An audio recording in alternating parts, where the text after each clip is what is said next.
Buenos días a todos. También me uno al agradecimiento con Cristina y Silvina por habernos invitado a participar hoy.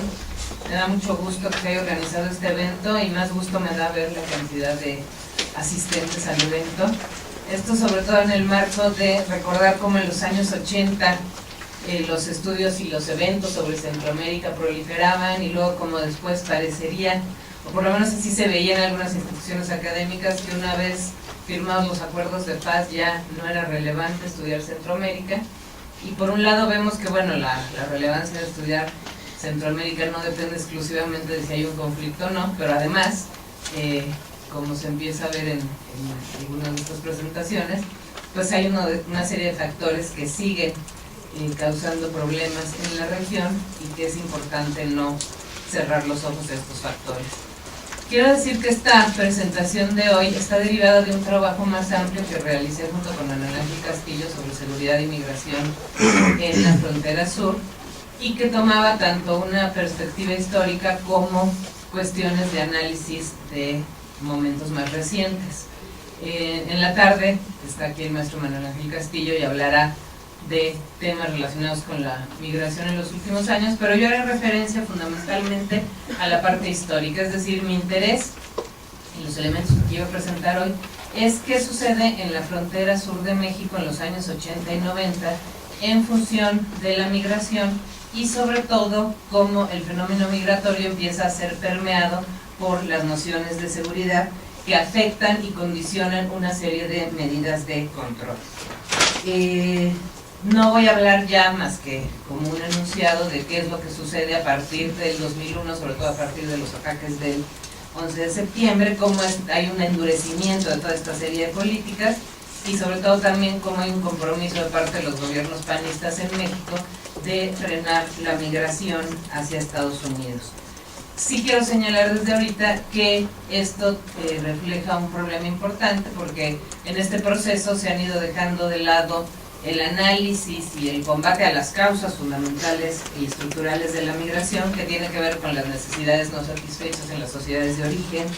y que tiene que ver también con las demandas laborales en otros mercados, y que lo que se ha privilegiado en los últimos 10, 12 años pues son las medidas de control de estos flujos migratorios. Pero como les decía, fundamentalmente quiero referirme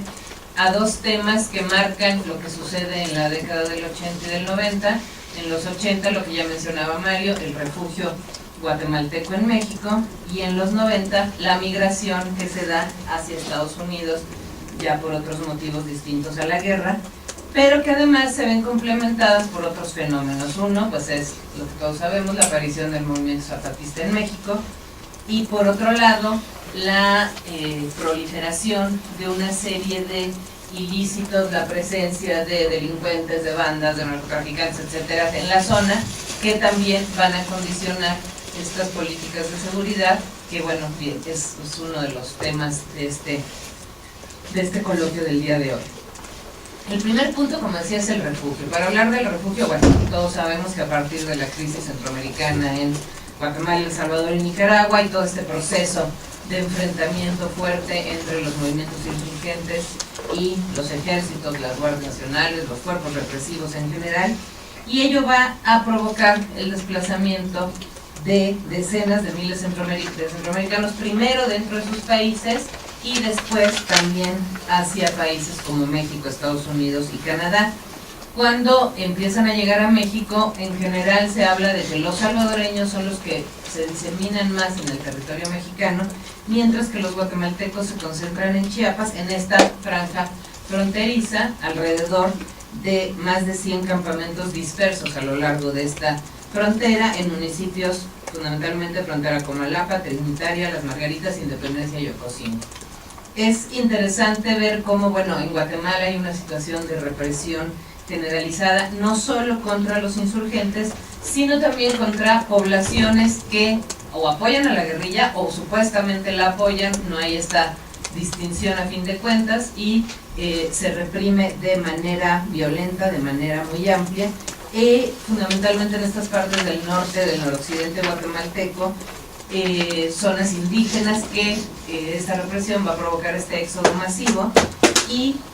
aunque las cifras oficiales en México hablaban de 46,000 refugiados, finalmente sí se sabe que hubo pues más de 100,000 refugiados. Lo que pasa es que muchos de ellos se instalaban de manera dispersa en ranchitos, en ejidos, en poblaciones, etcétera, y no estaban registrados por las cifras oficiales, pero se calcula cerca de 100,000 refugiados que utilizaron este éxodo pues como una estrategia básicamente de supervivencia. Algunos emigraban de manera individual, comunidades, familiares, pero el motivo fundamental pues era huir de esta represión. En la medida en que empieza a crecer el número de refugiados, como decía hace rato Mario, finalmente el gobierno de México acepta a estos refugiados, pero empieza también a exigirse una especie de registro para cruzar la frontera. Hay esta necesidad de tener el registro de quiénes son estas personas que están llegando. Sin embargo, al principio, esto resulta muy complicado y empieza a haber autoridades migratorias que en los primeros años son muy, muy insensibles y regresan a las personas sin tomar en cuenta que los estaban regresando en muchas ocasiones, pues al devolverlos a su lugar de origen, finalmente los estaban regresando a la muerte, ¿no? Sin embargo, en los años 80 se empiezan a crear una serie de instancias como la COMAR, la Comisión Mexicana de Ayuda a Refugiados, pero lo que es interesante en relación con nuestro tema, que es la seguridad, es cómo desde el propio gobierno, sobre todo en la Secretaría de Gobernación, empieza a verse este fenómeno del refugio como un riesgo y una amenaza para la seguridad nacional. Quisiera yo hacer esta distinción un poco. En general en la Secretaría de Relaciones Exteriores hay una mayor conciencia o mayor interés en el tema de la ayuda humanitaria, está esta tradición del asilo, etcétera, pero en gobernación, digamos, en general puede hablarse de una política más dura y empieza a circular o generalizarse esta idea de que los refugiados podían ser un peligro inminente, que había el peligro de que los movimientos revolucionarios centroamericanos se generalizaran más allá del istmo, se contagiaran. Se hablaba del término tal cual, del contagio posible de lo que sucedía en Centroamérica a lo que podía suceder en el sur de México, pensando sobre todo además que en el sur de México había condiciones también de mucha pobreza, desigualdad, etcétera. Y no solo esto, sino además también desde Estados Unidos empezó a circular la idea de que este contagio no podía ser solo hacia México, sino que también podía ser hacia Estados Unidos, que podía ser un riesgo y que era pues un riesgo incluso para la seguridad del continente. Esto sí muy en el marco de la Guerra Fría, ¿no? Esto sí provocó que hubiera una serie de posiciones pues muy discriminatorias, muy xenófobas, muy racistas, pero finalmente lo que quiero destacar es cómo esta situación del refugio provocó que el tema de la seguridad empezara a cobrar como una nueva dimensión en lo que estaba sucediendo en la frontera sur. Un segundo elemento que va a reforzar esta tendencia vienen a ser los incidentes fronterizos que empiezan a desarrollarse en todos estos años en la década de los 80. Por un lado, había agresiones constantes por parte del ejército guatemalteco porque ingresaban al territorio mexicano persiguiendo a gente de la guerrilla guatemalteca, también agredían directamente a los refugiados y muchas veces pues agredían también a los mexicanos. No había esta distinción de solo vamos a agredir o a los guatemaltecos que vienen huyendo a los refugiados, pues ahí arrasaban parejo. De hecho, hay incursiones importantes que se registraban en la prensa de caiviles, de estas fuerzas especiales, que con el pretexto de perseguir a los guerrilleros, entraban a los campamentos y también cometían una serie de agresiones, pero además con un objetivo muy particular. Querían, sí, hostigar, agredir a los habitantes, también querían obtener información y buscaban hacer campañas en contra de la guerrilla y en pro de la repatriación. Es decir, tenía una función no solo de agresión militar, sino también una función de tipo ideológico, en el sentido de convencer a la gente que la guerrilla era el enemigo y que mejor se regresaran a Guatemala. No solo los caiviles, no solo el ejército, es decir, incluso fuerzas paramilitares también acosaban a estos campamentos de refugiados asentados en Guatemala y acusaban a los habitantes de la zona de dar apoyo a la guerrilla. ¿Qué hacían muchas veces? Pues les robaban la comida, destruían las viviendas, desaparecían gente, asesinaban a otros, es decir, era una agresión permanente. La COMAR de hecho reporta que en esos años al menos tuvieron lugar alrededor de medio centenar de incursiones y se habla de varias decenas de muertos a raíz de estas incursiones. De hecho, esta cuestión del contagio, pues nunca pudo comprobarse, además tampoco realmente es que se generalizó la revolución, a pesar de que había esta consigna de que si Nicaragua triunfó, El Salvador vencerá, y luego Guatemala y luego México, pues la realidad es que los únicos que triunfaron fue Nicaragua, y por unos años finalmente. Pero ante esta presión, el gobierno de México sí decide que la franja fronteriza está siendo muy conflictiva y que es mejor reubicar a una parte de estos refugiados para poderles seguir dando atención, pero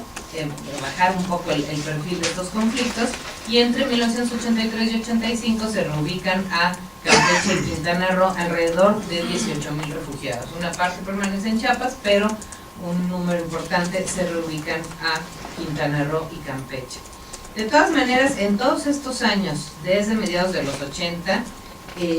hasta principios de los 90, continúan estos ataques permanentes. Algunos de ellos, para ejemplificar, hay vuelos nocturnos para amedrentar a los habitantes, vuelos diurnos para fotografiar y filmar el terreno, identificar los distintos campamentos, hay tala y quema de montes en la frontera, hay descensos en helicópteros, asesinatos, secuestros, etcétera, disparos y bombardeos desde el aire. Es decir, sí había como una intención de amedrentar a la población en esa zona. En tercer lugar, ya en los años 90 podemos hablar de una nueva etapa en que, bueno, el refugio sigue estando ahí, el refugio se prolonga por más de 15 años, pero en ese proceso los refugiados van desarrollando una serie de demandas en el sentido de que empieza a verse la necesidad de documentar a los individuos refugiados, registrar los nacimientos, dar autorizaciones para trabajar. Es decir, en la medida en que esto empieza a ser una situación que dura más años, al principio están finalmente en cierta zona, pero también se necesita permiso para transitar libremente dentro del país. Y el problema es que el gobierno no reconoce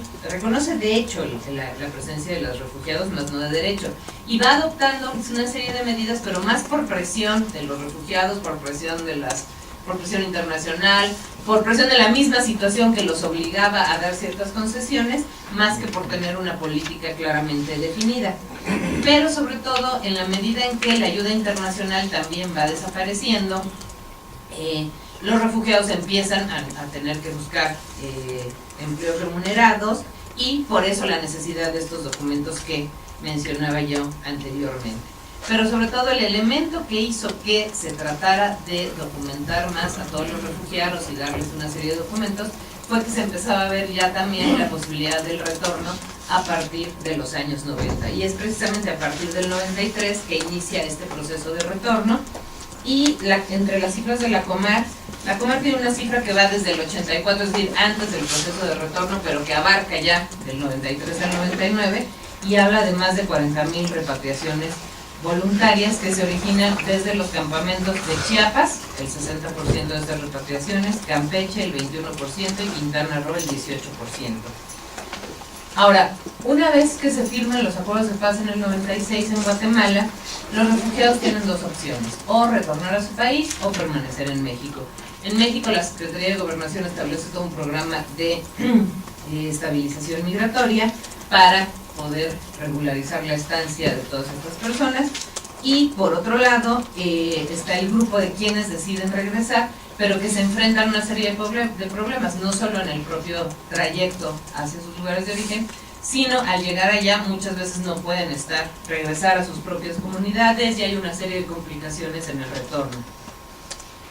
Pero finalmente lo que quiero destacar es que más allá, digamos, de este proceso del refugio, en los años 90 se empieza a generar todo un proceso migratorio que ya no tiene que ver, como decía yo al principio, tanto con la guerra, sino finalmente con los aspectos de crisis económica que se dan en Centroamérica, sobre todo en el sector de subsistencia agrícola, que van a profundizar la corriente migratoria del campo a las ciudades y al exterior. Hay una caída en el nivel de salarios, hay aumento de la participación de las mujeres en el mercado laboral, se incrementa el desempleo, se incrementa el sector informal, y la migración empieza a funcionar como un canal, digamos, de liberación de todas estas presiones. Y por otro lado, a esto se une pues que hay todo un proceso de transnacionalización de la fuerza de trabajo, hay demandas laborales también en el exterior, y finalmente hay un proceso importante migratorio en los años 90. Un cuarto aspecto que mencionaba yo es el asunto del zapatismo y la militarización de la frontera sur. Este factor es un factor fundamentalmente interno, pero representó un cambio sustancial en esta política de presencia y control militar en la zona a partir de enero del 94, porque nuevamente para algunos el estallido del movimiento zapatista estaba vinculado necesariamente a las organizaciones centroamericanas, estaba infiltrado por estas organizaciones revolucionarias y por lo tanto había que tener un mayor control y una mayor presencia militar en esta zona. Finalmente, bueno, se vio que ni el movimiento zapatista tenía una dinámica fronteriza, ni estaba esta vinculación, una conspiración, una especie de conspiración de las organizaciones centroamericanas que querían expresarse a través del zapatismo, sino que tenía otra serie de causas, pero sí se desarrolló toda una política para controlar las vías de comunicación que eran fundamentales en términos del abasto y sobre todo el abasto de armas y municiones para el movimiento zapatista. Y esto condujo a un proceso sí de militarización de la frontera sur de México, con presencia del ejército, operativos de control, retenes, todo esto eran ya acciones cotidianas a partir del surgimiento del movimiento zapatista. Y no solo empezó a incrementarse esta presencia del ejército, sino además de diversas corporaciones de seguridad estatales y municipales. Es decir, ya se trataba no solo de controlar este alzamiento, sino también de detectar y detener extranjeros sorprendidos en condición no autorizada dentro del territorio nacional. Y se empezó ahí a establecer un vínculo que nunca se comprueba, pero está permanentemente, que es el de sostener que los migrantes están vinculados a quienes cometen los delitos, a quienes están, digamos, a los narcotraficantes, a los que contrabandean armas, etc. Un asunto que terminó de complicar más esto, y que seguramente algo de eso hablará Mónica Cerón en un rato, es el tema de las maras. Es decir, entre 96 y 97 se empieza a observar la presencia de bandas de maras en la frontera de Chiapas y Guatemala, y concentra su espacio de acción sobre todo alrededor de la vía del tren, en el tramo de Ciudad Hidalgo-Tapachula, y empieza a proliferar estas maras cuyo objetivo es asaltar a los migrantes, que son un grupo sumamente vulnerable. Y a ello se agrega que, sobre todo en Tapachula, empieza a darse una especie de incubación de la ideología mara en la juventud local, y en ciertos sectores de muchachos, adolescentes, etcétera, empiezan a ver a las maras como un ideal, como un modelo a seguir, y empieza también a darse cierto fenómeno de pandillas en, digamos, del lado mexicano. Como conclusión, epílogo, hay que recordar un poco cómo durante la administración de Fox había esta intención de llegar a un acuerdo migratorio con Bush que permitiera abordar el fenómeno de manera integral, que permitiera regularizar a la población indocumentada mexicana en Estados Unidos, pero esto se ve frenado abruptamente por los ataques del 11 de septiembre de 2001, se interrumpe el diálogo y realmente se cancelan las expectativas que se habían generado. La política de Estados Unidos sufre un viraje radical, se crean una serie de instancias y se transforman toda una serie de mecanismos de control, porque empiezan a poner el énfasis en la seguridad nacional, pero un énfasis muy fuerte, en el sentido de proteger su territorio, y no solo proteger su territorio, sino considerar que la defensa de su seguridad nacional pasa también por lo que sucede en los territorios de los países vecinos, es decir, considerarnos como parte de su perímetro de seguridad nacional, y considerar que desde donde se deben parar el flujo migratorio no es en la frontera de México con Estados Unidos, sino en la frontera sur de México. Son mecanismos sustanciales de control que empiezan a generarse, bueno, muchos los hemos vivido en los aeropuertos, en los pasos fronterizos, etcétera, como si parecía casi como si los autores de los ataques del 11 de septiembre hubieran entrado por la frontera sur de México, ¿no? Cosa que Obviamente no fue así, incluso tiempo después se mencionó que había unos intentos terroristas procedentes de Medio Oriente que iban a entrar por Honduras, y bueno, ya es como una paranoia bastante intensa. Nada de esto se comprobó, realmente la frontera sur no ha demostrado ser una puerta de ingreso del terrorismo,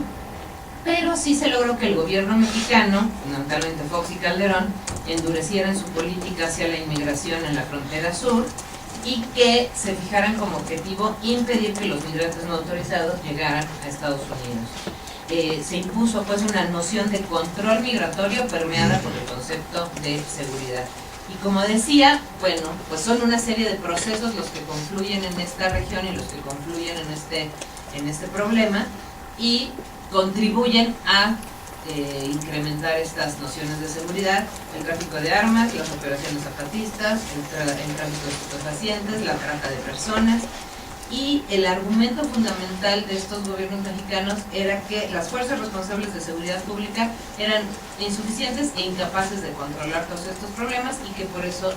se necesitaba fundamentalmente la presencia del ejército y la marina. Esto, bueno, ya hemos visto cuáles son los resultados en México de este tipo de políticas, pero para centrarnos en la frontera, yo quisiera simplemente señalar dos elementos que dejo en la mesa. Uno es que, bueno, ante esta cuestión, pues México ha estado, por un lado, presionado por Estados Unidos para que siga todas estas políticas, pero está poniéndose en cuestión la capacidad del ejercicio de la función soberana de México de decidir a quién acepta en su territorio o no. O sea, finalmente parecería como que es Estados Unidos quien nos impone esta necesidad de bloquear el paso de los migrantes. Y por otro lado, bueno, estos migrantes tienen origen en una serie de países y la diplomacia y las relaciones entre México y estos serie de países pues también se han visto afectadas. Entonces, bueno, hasta ahí dejaría este tema de la migración, las políticas migratorias y el concepto de seguridad. Gracias.